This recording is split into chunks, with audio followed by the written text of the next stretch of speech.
আসসালামু আলাইকুম গাইস, আমি ফাহিম বলতেছি ইউটিউব চ্যানেল গালি ফাহিম থেকে। দীর্ঘ এক বছর পর আমি আবার ইউটিউবে ভিডিও ছাড়াও ভাবতেছি এর ভিডিও করা, যদি দেখি ছাড়া হয় নাকি। সো আমি সব আমার কবুতর বিক্রি করে দিচ্ছি একটাই কারণে, আমি দেশের বাইরে চলে এসেছি। আলহামদুলিল্লাহ আমি ডেনমার্কে আছি, 5 মাস হয়ে গেছে। সো দেখেন এখানে অনেক কবুতরগুলা আমার সামনে আনার মানে আনছি কেমনে জানেন? এমনি যে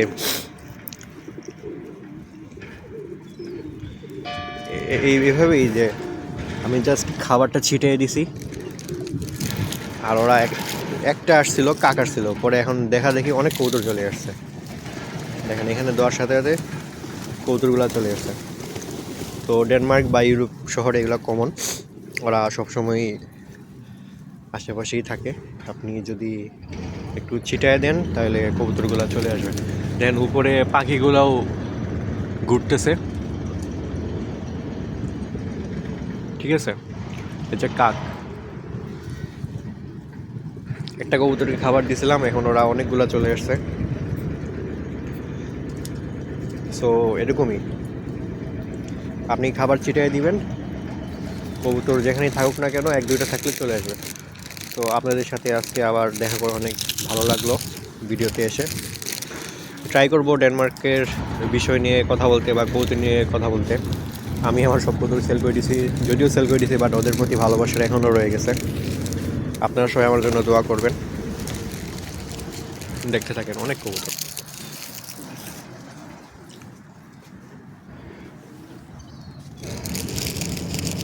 এই যে চিপস, সব কিছুই খাই। চিপসটা ভেঙে শুধু দিছি, দেখেন এখানে চলে আসবে সবাই। এই যে পাখিও চলে আসছে, এসে খাচ্ছে। এদেরকে ধরা যাবে না, খাওয়া যাবে না, এগুলা নিষেধ। এগুলো প্রাকৃতিক সৌন্দর্য ডেনমার্কে। কবুতরগুলা পাখি মাশাল্লাহ, কবুতরগুলো লাগে রেসার মতোই লাগতেছে, বাট সবগুলো রেসার না। অনেক সুন্দর সুন্দর কবুতর।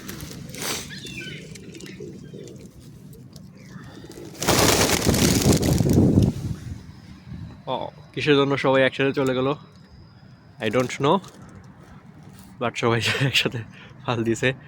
দেওয়ার পরে দেখেন এগুলো ওই বিল্ডিংয়ের পাশেই বসবে, এই যে ওই যে বিল্ডিংয়ের ছাদে, ঠিক আছে, এই ছাদে বসবে। আবার চলে আসতেছে।